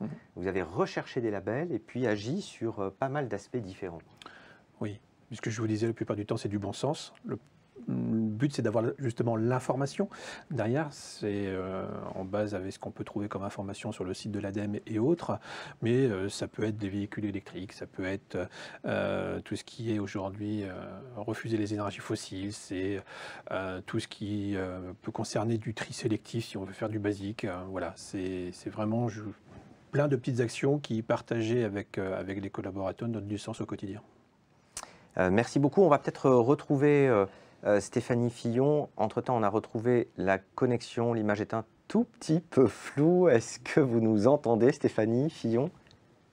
Oui, moi je vous entends bien, mais je ne sais pas si vous Alors, m'entendez. écoutez, l'essentiel, c'est qu'on ait le son. On était tout à l'heure sur ces ateliers que vous organisez, donc avec Damien Michaud du Shift Project, qu'on entendra tout à l'heure, qui outille en interne des collaborateurs qui animent ces ateliers, avec, et je me permets de le citer parce qu'il y a quelques intitulés qui effectivement sont assez aguicheurs, la nature en ville, vraie solution ou vie de bobo écolo, de la diversité à tous les étages, est-ce possible ? Risque inondation, êtes-vous certain de ne pas être concerné? Bref, autant de thématiques qui peuvent attirer les collaborateurs. Ça fait un peu plus d'un an maintenant que vous avez lancé ces ateliers, me semble-t-il. Quelles sont les remontées que vous en avez? Ça a permis de faire quoi? Les remontées sont extrêmement positives, c'est-à-dire que les gens finalement prennent un temps on va dire, de détente pour se rencontrer, pour discuter de thématiques du moment.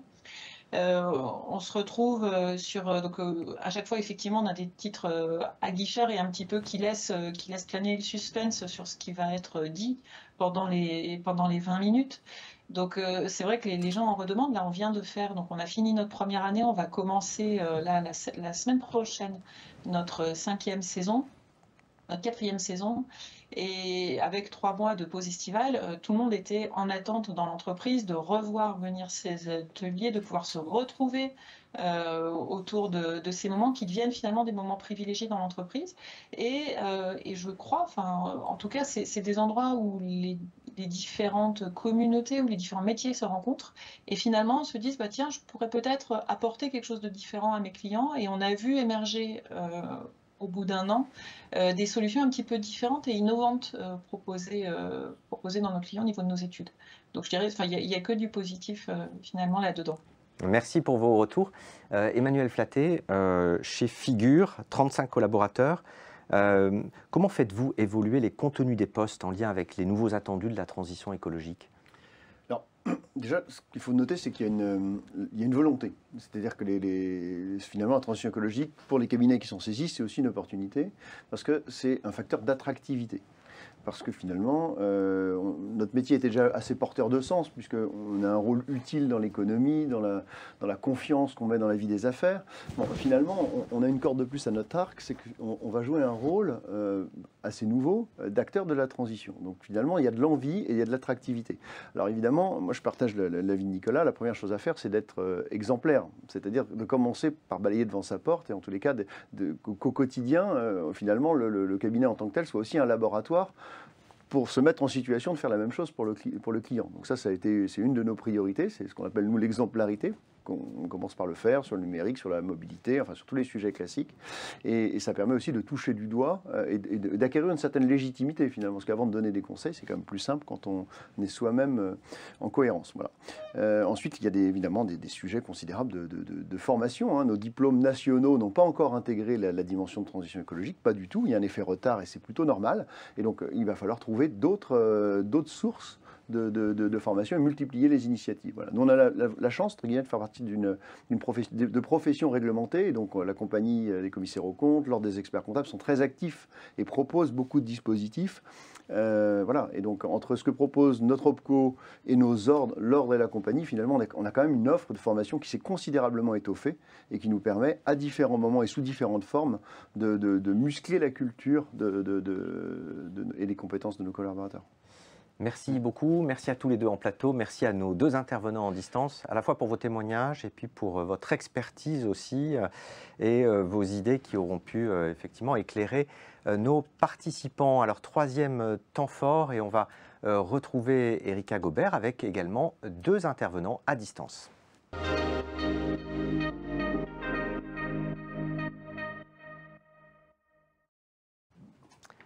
Alors, troisième temps fort, eh bien, ce sont les préconisations issues de l'étude menée par l'OPCO Atlas.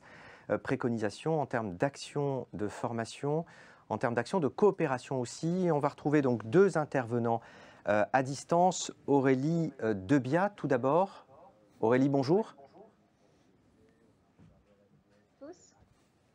Alors Aurélie, vous êtes chargée de développement formation continue pour le Collège d'ingénierie Lyon-Saint-Étienne. En fait, c'est un collectif de 4 écoles publiques d'ingénieurs, Centrale Lyon, l'ENTPE, l'INSA Lyon et Mines Saint-Étienne. Et c'est en réalité, on va s'en apercevoir, une mutualisation de vos expertises pour répondre prioritairement aux enjeux de la transition écologique qui impactent le monde socio-économique. Deuxième interlocuteur à distance, Damien Amichaud. Bonjour Damien. Vous nous entendez? Oui, bonjour, vous m'entendez? Parfait. Vous êtes chef de formation continue au Shift Project. Vous êtes également conseil indépendant. Le Shift Project, c'est 30 collaborateurs.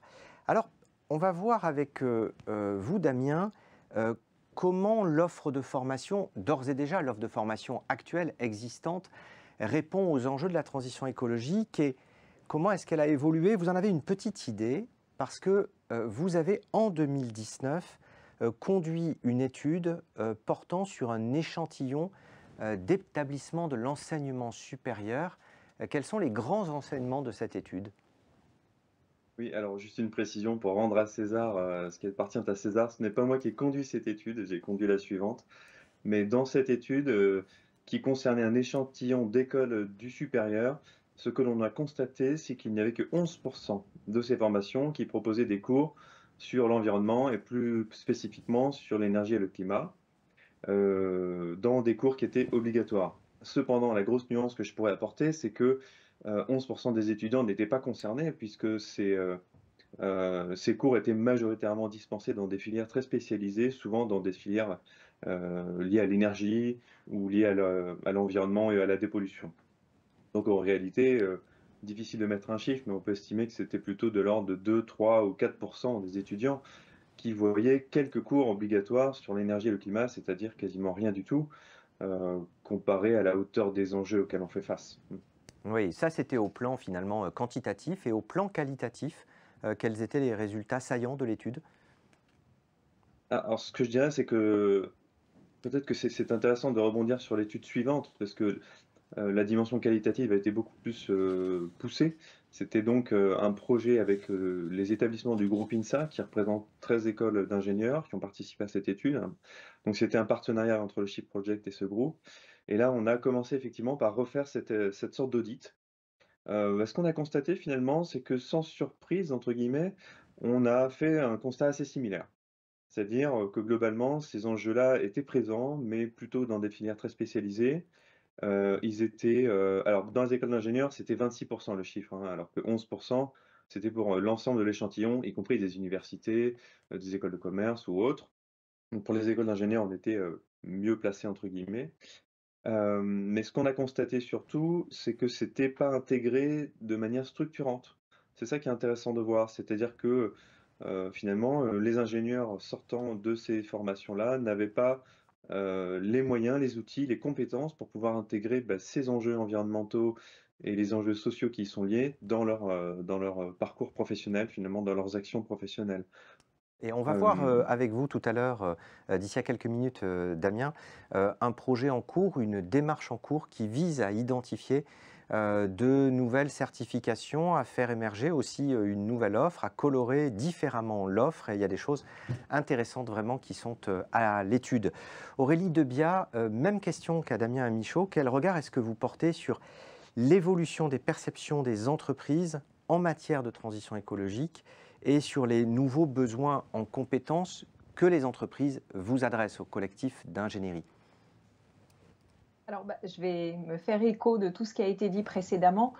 On sent que les entreprises, elles sont encore dans une phase de compréhension des enjeux et surtout au niveau de leur organisation, de leur entreprise, du coup à quels risques elles sont exposées ou quelles peuvent être les opportunités de faire pivoter finalement leur modèle économique. Et puis une phase aussi de sensibilisation de leurs équipes au sujet et à leur impact directement dans leur métier. Donc on constate que la majorité des entreprises sont à cette étape. Et puis elles ont aussi un challenge à relever qui est en relais de la stratégie de l'entreprise, de pouvoir construire des projets, des feuilles de route et de prioriser les actions qui peuvent être menées dans l'organisation. Et bien sûr, tout cela fait appel à un besoin de faire évoluer les compétences bien sûr des ingénieurs et des techniciens, mais aussi de tous les collaborateurs de l'entreprise, puisqu'on est sur des sujets qui vont impacter toute l'organisation. Oui, et avec, comme on l'a dit tout à l'heure, des compétences de base qui demeurent pour les ingénieurs et des compétences de savoir-être qu'il faut instiller, ajouter avec des référentiels qui sont parfois lourds. Donc il y a un vrai défi. On vous retrouvera tout à l'heure, Mohamed Fofana. Alors l'étude a identifié 20 pistes d'action et de coopération et vous allez nous présenter les principales pistes en donnant quelques détails et puis on fera réagir à la fois le public, les participants qui sont connectés et nos experts formation. D'accord. Alors oui, effectivement, l'étude a fait état de 20 pistes d'action. Tout d'abord, 12 pistes d'action formation. Celles-ci sont relatives au développement et à la création de formations. Elles sont de 3 ordres. Tout d'abord, celles axées sur l'éco-conception et les éco-réflexes. Ici, on peut prendre l'exemple, par exemple, de la formation en data science environnementale. Son objectif est de généraliser les connaissances sur les données environnementales pour les métiers d'aide à la décision. Concernant les formations sur l'analyse du risque, ici on peut se focaliser sur l'analyse du risque global. Cette formation sert à élargir les compétences spécifiques des spécialistes de l'analyse du risque, enfin de l'analyse au risque, oui, c'est ça, et essayer de leur faire analyser en fait tout ce qui est attrait au risque induit par la transition écologique. Elle est destinée principalement aux métiers du risque, donc les risques managers par exemple. Pour finir, nous avons les formations axées sur le juridique et le réglementaire. Ici, on peut parler de la CSRD. Alors, cette formation sert à généraliser et actualiser les connaissances liées à la réglementation extra-financière pour les experts comptables, mais également pour les métiers de la banque ou de la finance. Alors, 12 propositions de formation et il y a aussi 8 propositions d'action de coopération. Un focus sur quelques-unes de ces pistes. C'est ça. Alors, il y a 8 pistes d'action coopération. Donc là, c'est le développement de synergie et de coopération entre les différents acteurs voulant travailler sur la transition écologique. Nous avons d'abord les actions intrasectorielles. Ici, on peut prendre l'exemple développer une certification créateur de transition écologique. Ici, l'enjeu est de développer une certification matérialisant la vision systémique des enjeux transition écologique pour les métiers d'études, par exemple. Concernant les pistes d'action intersectorielles, donc entre les secteurs, là, il s'agit de créer de la synergie entre plusieurs secteurs pour pouvoir travailler sur la transition écologique. Ici, on peut prendre l'exemple de créer des rencontres compétences de la transition écologique. Ici, l'objectif est de créer des apprentissages autour de la transition écologique au plus grand nombre, donc pour les personnes du système public-privé ou encore du monde de l'emploi-formation. Et puis il y a un troisième groupe, là c'est des coopérations plutôt avec l'OPCO, avec Atlas. C'est ça. Donc là c'est tout ce qui est synergie avec l'opérateur de compétences Atlas. Ici on peut prendre l'exemple par exemple de l'appui conseil RSE. Donc son objectif c'est d'accompagner la majorité des entreprises sans ressources humaines ou spécialistes transition écologique pour objectiver les besoins en transition écologique et donc leur apporter des solutions. Merci. Alors, on va vous solliciter. Il y a un sondage, une question qui va apparaître sur vos écrans pour vous tous qui êtes connectés à distance. On va vous solliciter par rapport à ces pistes. Alors, il y a 20 pistes et Atlas en a identifié 5 sur lesquelles l'OPCO aimerait avoir votre point de vue. Selon vous, quelle serait l'offre de service que l'OPCO devrait mettre en œuvre en priorité? Alors vous avez 5 choix possibles et vous pouvez choisir plusieurs réponses. Déployer une prestation d'appui conseil RSE, développer des certifications de transition écologique, proposer des formations à l'éco-conception, proposer des formations à l'analyse de risques environnementaux ou encore proposer des formations à la CSRD. Alors on va vous laisser une petite minute, un peu plus peut-être, pour répondre à la question et faire votre choix parmi ces 5 pistes. Aurélie Debiat, on vous retrouve à distance. Vous avez entendu les 20 pistes d'action qui ont été énumérées par Mohamed Fofana. Il en a retenu quelques-unes en particulier. Alors, déjà peut-être votre regard sur ces pistes-là et peut-être plus en particulier sur tout ce qui touche à l'éco-conception. Quelles pourraient être demain les évolutions de l'offre selon vous ? Oui, absolument. Alors, on rencontre beaucoup d'industriels qui finalement sont confrontés à une problématique de gestion de la fin de vie de leurs équipements. Et finalement, si on remonte la chaîne de valeur, ça passe d'abord par les métiers de la conception qui doivent du coup penser la fin de vie dès la conception de leurs produits et de l'utilisation des matériaux. Donc ça, c'est vraiment, nous en tout cas, une formation qu'on a décidé de développer prioritairement, avec parfois des compétences très très spécifiques qui sont attendues. Par exemple, l'éco-conception qui va être appliquée à l'électronique et qui demande vraiment une connaissance très pointue de ces sujets-là. Et pour faire écho aux pistes qui ont été évoquées, on entend aussi beaucoup d'attentes sur les sujets en effet d'impact environnementaux et notamment de prise en compte de la biodiversité, voire même idéalement dans une logique de régénérer la biodiversité parce que la biodiversité impacte directement l'organisation. Oui, Oui, je vous en prie, allez-y.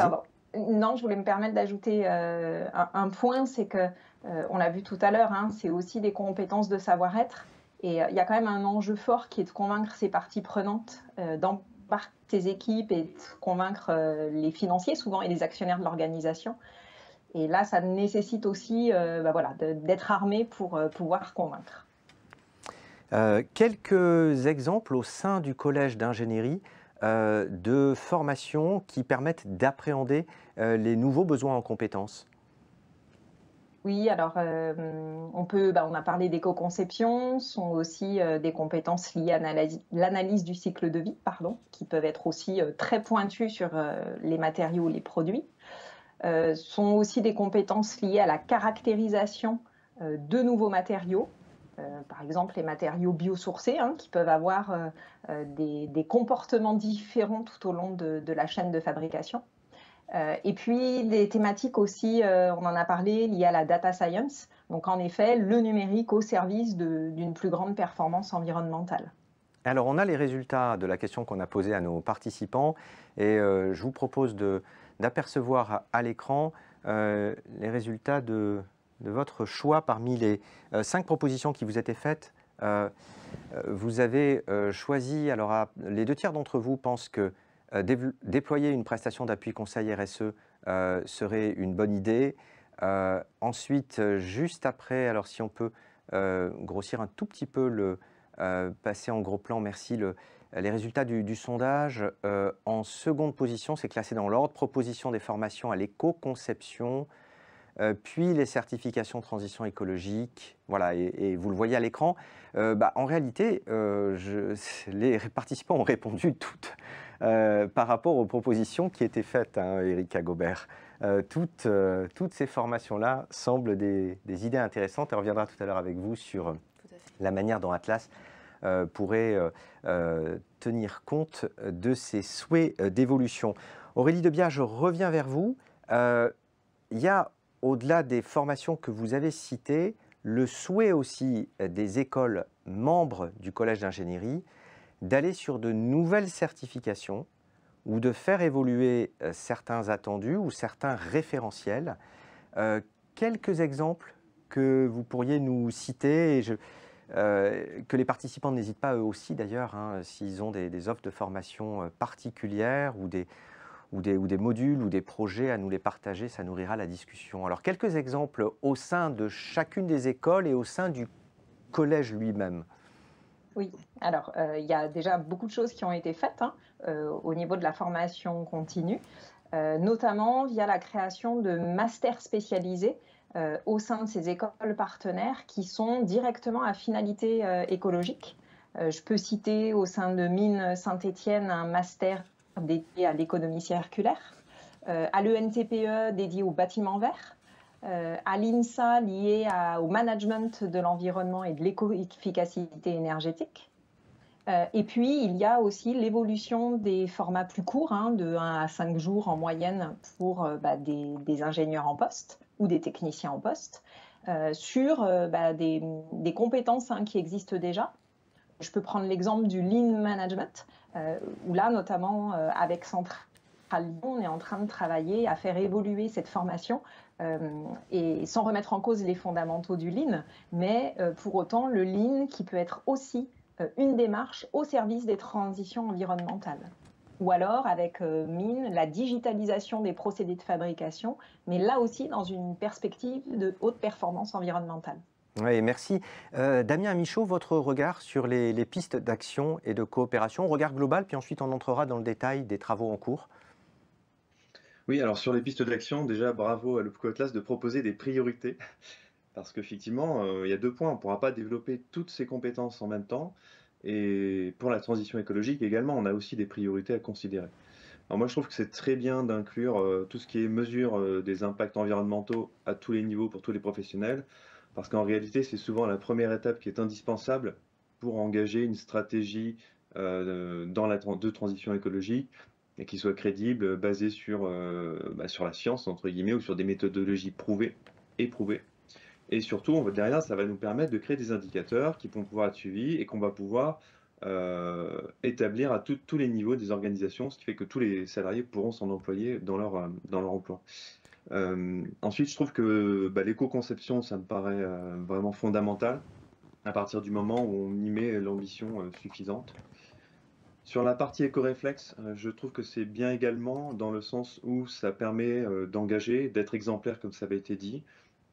Après, il ne faut pas que ce soit vu comme une finalité, évidemment, comme une première petite marche fondamentale, mais insuffisante dans une stratégie de transition. Alors Damien Michaud, peut-être un zoom sur les travaux que vous menez avec le groupe INSA, qui ont permis de déboucher sur une cartographie des formations initiales, mais aussi un référentiel socle de compétences, à la fois sur la formation initiale, puis après, il y a un autre projet en cours sur la formation continue. Expliquez-nous.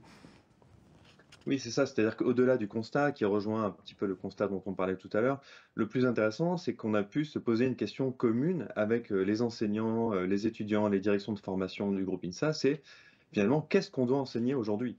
Et c'était ça la plus grosse des questions. Et c'est pour ça qu'en fait, on a pu sortir cette proposition de référentiel de compétences qui, je le souligne, est un travail de co-construction. Donc, et un il travail a été de fait avec co-construction 250 parties prenantes. Oui, ouais. 250 parties prenantes, j'allais vous dire. 250 parties prenantes. C'est un travail un peu particulier puisque c'est un socle, mais ensuite libre aux établissements de partir de ce socle et d'adapter, d'ajuster leur parcours de formation. Tout à fait. Et alors je souligne quand même que les parties prenantes n'étaient pas uniquement internes à l'INSA, qu'on a fait participer des scientifiques, des experts et d'autres établissements du supérieur. Et en effet, l'idée, c'est de pouvoir proposer un socle commun de connaissances, évidemment, pour comprendre la situation écologique, mais ça, c'est vraiment la toute première étape. Mais ensuite, c'est vraiment comment est-ce qu'on développe plutôt des compétences. Et là, évidemment, c'est à chaque école de pouvoir l'adapter à ses enseignements, à sa coloration, à sa population d'étudiants, mais tout en arrivant quand même à décliner les grands principes que sont, par exemple, l'approche systémique, l'évaluation des impacts de tous les développements techniques sur le climat, sur la consommation d'énergie, sur les pollutions, sur du coup les impacts sur les écosystèmes, sur la santé aussi des salariés, la santé des usagers. Et comment est-ce qu'on fait ensuite pour mobiliser toutes les sciences de l'ingénieur, toutes les techniques d'éco-conception, mais les plus modernes, les plus alternatives, pour pouvoir réduire ces impacts négatifs et pour pouvoir maximiser les impacts positifs pour notre société et notre environnement. Parallèlement, il y a une autre démarche qui a été lancée dans la formation professionnelle continue avec les acteurs de l'écosystème. C'est tout récent, c'est mai 2024. Qui est autour de la table et quels sont les thèmes abordés dans vos groupes de travail?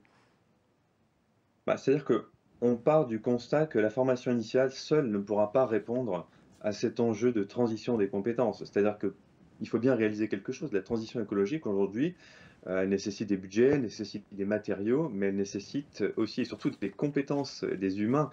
Et donc on se dit, la formation initiale peut permettre de faire monter en compétence un certain panel, un certain pool de personnes, mais qui vont arriver plutôt en formation initiale, donc plutôt des jeunes.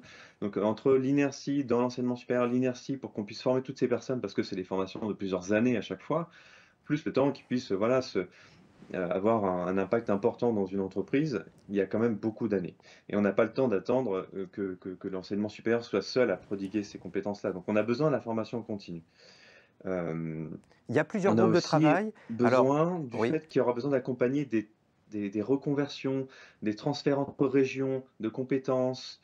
Si on prend l'exemple de la mobilité, on sait qu'on va devoir électrifier de plus en plus, ce qui va devoir demander des compétences différentes, mais également moins de main-d'œuvre dans les services après-vente que dans le dernier, puisqu'il y a moins de complexité des systèmes, par exemple. Mais qu'en parallèle, on va devoir développer l'offre dans le ferroviaire ou dans la mobilité des véhicules intermédiaires ou des vélos. Et là, ce sera plutôt plus régional, plus local. Donc voilà, il y a tous ces enjeux-là qu'on essaie de faire, qu'on essaie de mettre ensemble. Donc on raisonne toujours en co-construction avec les acteurs au Shift Project. C'est pour ça que là, on a réuni plutôt des têtes de réseau, mais dans le domaine des organismes de formation, évidemment, des opérateurs de compétences, des entreprises, et notamment les RH ou ceux qui achètent les formations, des réseaux d'experts divers et variés, et des fédérations patronales, j'en passe, et des meilleurs, des financeurs, bien évidemment. Dernière précision, en quelques mots, Damien Amichaud, il y a plusieurs groupes de travail, décarboner les transports, l'offre, les formations dédiées à la transition écologique, l'état des lieux quali, les leviers potentiels. Quels sont vos livrables dans les prochains mois? Notre premier livrable, alors déjà on a un livrable le 7 novembre, on va produire notre rapport intermédiaire, ce sera un webinaire à distance, donc tout le monde peut participer sur inscription. Et on présentera une grille de lecture des enjeux de transition écologique pour la formation continue. Donc là, on va essayer de proposer une traduction de ces enjeux de transition pour cet écosystème des acteurs, et pas uniquement les organismes de formation, mais tous ceux qui gravitent autour. Et enfin, on va commencer aussi à dévoiler quel est l'état des lieux de la prise en compte, de l'intégration de ces enjeux de transition dans cet écosystème. Ce qu'on va faire de manière qualitative, parce qu'évidemment, un état des lieux quantitatif est extrêmement difficile, sinon impossible. Ouais, merci Ensuite, beaucoup. on aura notre Oui. rapport final qui sera présenté le 4 mars. Le 4 mars, en rapport distanciel final. et aussi en présentiel à Paris. D'accord. Et si vous voulez bien nous poster le lien vers le webinaire du 7 novembre, ce serait parfait. Et je reviens vers Aurélie Debia pour terminer notre séquence autour de, plutôt prospective, autour de ce qui est en train de se construire. Il y a un projet très ambitieux dans le cadre de France 2030 de création de nouveaux contenus. J'aimerais que vous nous en disiez quelques mots, d'autant que dans le fil de discussion, il y avait un certain nombre de questions qui portaient sur les appels d'offres, le cadre qui permet justement d'imaginer demain et de financer cette ingénierie de formation et de certification. Alors en effet, le projet du Collège d'ingénierie est fortement soutenu par l'État dans le cadre de France 2030. Nous avons eu un budget qui permet de financer notamment le poste de 3 ingénieurs pédagogiques et également d'une compétence marketing qui nous permet de créer des formations au plus près des besoins du terrain. Et à horizon 10 ans, nous avons l'objectif de créer un peu plus de 80 formations courtes et 8 formations diplômantes. Donc ça, ce sont les objectifs, avec à échéance 2 ans, une quinzaine de formations courtes et une formation diplômante en cours de création. Oui, avec une piste qui a été évoquée tout à l'heure, qui était développer aussi une certification créateur de transition écologique. Est-ce que ça vous semble une piste intéressante? On voit aujourd'hui que dans les organisations, c'est souvent une personne qui est plus particulièrement sensibilisée, qui souvent se forme elle-même et arrive à convaincre petit à petit par essaimage.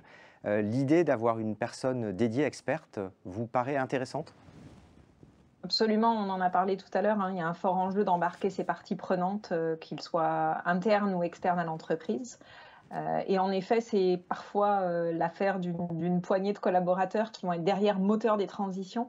Et il faut vraiment pouvoir les outiller pour pouvoir leur permettre de mener à bien cette mission et d'avoir aussi une vision à 360. Ça a été beaucoup dit et c'est vraiment fondamental, le fait de casser les silos. Je prends l'exemple d'un directeur technique qui a suivi une formation de spécialité pour lui permettre justement d'avoir cette vue à 360 des enjeux environnementaux pour l'aider à conduire des projets d'installation de sites industriels en tenant compte de ces enjeux. Merci beaucoup Aurélie Debia, merci à tous les deux. On va voir à présent avec vous et Erika de quelle manière l'OPCO s'empare à la fois des remontées des professionnels, des entreprises et des organismes de formation, et puis des conclusions de cette étude. Et d'ailleurs, il y a un certain nombre de questions, mais vous allez pouvoir nous y répondre, en partie avec l'offre de formation, mais il y avait notamment des questions qui portaient sur l'intégration dans l'offre de formation de certains nouveaux modules. Par exemple, on nous demande la formation CSRD sera-t-elle au catalogue Campus Atlas? Alors, vous allez nous dire voilà, comment l'offre va évoluer, est en train d'évoluer et va évoluer dans les prochains mois. Tout à fait. Donc effectivement, donc, comme on l'a vu tout à l'heure, on a déjà une offre sur la transition écologique qu'on souhaite enrichir et massifier. On a donc cette première offre d'appui conseil RSE qui va être proposée à partir de janvier 2025. Donc on proposait déjà des appuis conseils qui sont d'ores et déjà actifs et disponibles en territoire. Mais on s'est rendu compte que d'avoir l'expertise RSE et donc transition écologique en plus de l'expertise RH, ce n'était pas inné. Donc on a refait un appel d'offres pour sélectionner des prestataires qui soient en capacité d'accompagner nos entreprises sur l'ensemble du périmètre de la RSE et de la transition écologique en particulier. Donc ça, c'est une première offre en janvier 2025. Alors, nouvelle offre formative également, et on va apercevoir à l'écran les éléments constitutifs de cette offre. Tout à fait. Donc là, Climate School Atlas, c'est un nouveau format qu'on propose. On est sur du micro-learning. On est en train de définir les parcours, hein. C'est en work in progress actuellement. Donc l'idée, c'est de définir un parcours type qui permettra d'aller de la sensibilisation en passant par de l'expertise métier, mais également des focus sur nos secteurs d'activité, donc quelque chose qui sera vraiment sur mesure. Et on ira ensuite sur de la mise en action. Et donc dans Climate School Atlas, qu'on espère pouvoir lancer en novembre, en tout cas c'est l'objectif, on va retrouver des modules plutôt orientés banque, finance, expertise comptable, liés à la CSRD en particulier, parce qu'on sait qu'on a beaucoup de demandes sur ce sujet-là. On sera plutôt sur du premier niveau, mais on sait qu'on a une forte demande. Donc en fonction des premiers retours sur ces modules Climate School Atlas, on pourrait envisager d'intégrer d'autres modules dans Campus Atlas cette fois-ci. Avec dans Campus Atlas un certain nombre d'éléments, de thématiques qui vont pouvoir être abordés à disposition des entreprises. Alors, un petit mot de commentaire sur effectivement la liste de ces modules que l'on aperçoit à l'écran. Tout à fait. Donc là, on va être sur une nouvelle offre numérique responsable. Alors cette offre n'est pas liée directement à l'étude interbranche, mais à une étude qu'on a menée au préalable sur l'empreinte digitale, sur l'emploi et les métiers. Et donc là, effectivement, à ce jour, on a déjà une offre sur l'éco-conception, sur l'accessibilité, sur l'ergonomie, qui est disponible d'ores et déjà sur Campus Atlas. Et on vient compléter cette offre-là avec, vous le voyez, les 9 modules à l'écran. Des modules à la fois de sensibilisation, mais également, et j'ai entendu effectivement l'ensemble des partenaires en parler, des modules plus spécifiques, plus techniques, avec une approche métier là encore, pour les architectes, pour les développeurs, voire pour les commerciaux également, qui doivent trouver aujourd'hui les arguments pour mieux promouvoir le numérique responsable. Alors, on arrive à la toute fin, mais ça peut intéresser nos participants, qu'ils soient représentants d'entreprises ou d'organismes de formation. Cette offre, dans le cadre de Campus Atlas, elle est accessible à toutes les entreprises avec des règles de prise en charge qui peuvent varier. Vous avez 13 branches professionnelles qui sont définies par les branches et qui peuvent varier selon les branches, mais avec un certain nombre de modules qui sont quand même disponibles assez facilement et actionnables assez facilement pour tous ceux qui ont un accès à Campus. Oui, tout à fait. Alors Campus est accessible à toutes les entreprises. Comme vous l'avez dit, Campus ensuite a des tarifs préférentiels quoi qu'il en soit pour nos entreprises, enfin propose des tarifs préférentiels. Et ensuite, ce sont les critères de nos branches professionnelles qui viennent s'appliquer. Toutes les entreprises ont un accès via leur espace Atlas classique sur leur compte. Merci Erika. Il est temps de conclure à présent avec vous, Mohamed, quelques éléments de conclusion, quelques éléments sur la suite aussi, sur les prochaines semaines, les prochains mois. C'est ça. Alors, avant toute chose, merci aux intervenants pour leurs interventions riches en apprentissage. Ensuite, la présentation, les liens et le replay vous sera transmis très prochainement. Merci à vous aussi de nous avoir écoutés. On vous fera parvenir un petit questionnaire de satisfaction, hein, 1 minute, pour essayer d'avoir des apprentissages concernant les webinaires à venir. Et donc la prochaine date, c'est le 6 décembre pour un webinaire concernant les observatoires des métiers. Donc comment utiliser leurs outils. Et donc ce sera au même horaire qu'aujourd'hui. 10h30, 12h, vendredi 6 décembre, et le lien, je crois, est déjà sur le site Atlas. Merci beaucoup à tous les deux, Et merci à l'ensemble des intervenants et aux participants qui ont été particulièrement actifs sur le fil de discussion. Je vous souhaite à toutes et à tous un excellent après-midi. Merci.